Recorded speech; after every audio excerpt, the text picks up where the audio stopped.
Welcome to today's Psych with Sigmund, where we explore the fascinating world of psychology and dive into the complexities of the human mind. I'm your host, Sigmund, and today we're going to discuss a fundamental concept in psychology that affects us all: social comparison theory. Social comparison theory proposes that we tend to evaluate ourselves by comparing ourselves to others.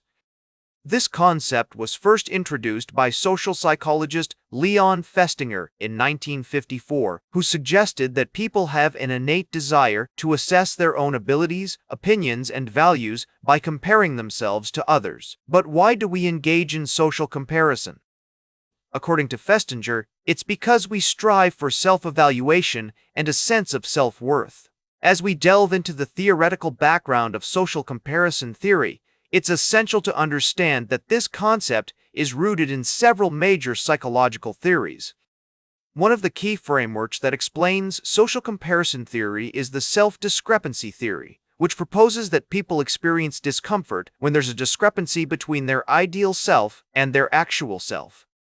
This discomfort motivates individuals to engage in social comparison as a way to reduce this discrepancy. Another crucial concept related to social comparison theory is the idea of upward and downward comparisons.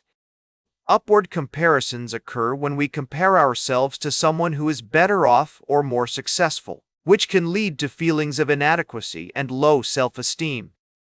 On the other hand, downward comparisons involve comparing ourselves to someone who is less fortunate or less successful, resulting in increased self-esteem and a sense of superiority.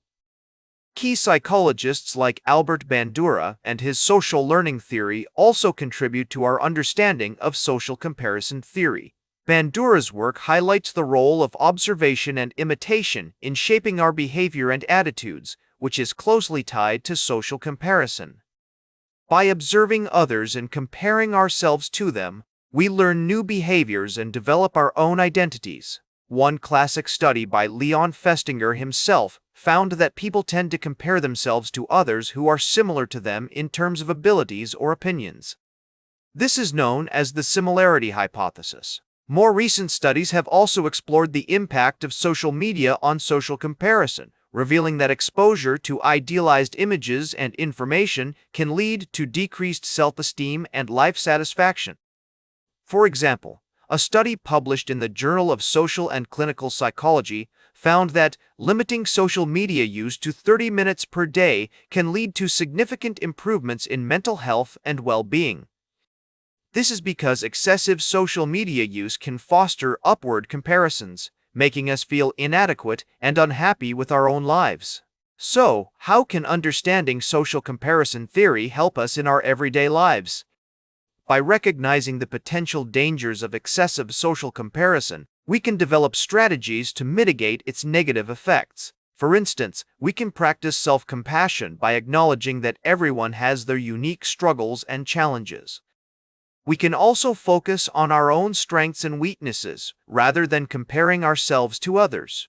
In therapeutic settings, social comparison theory is often addressed through interventions like cognitive behavioral therapy. CBT helps individuals identify and challenge negative thought patterns related to social comparison, promoting a more realistic and compassionate self-image.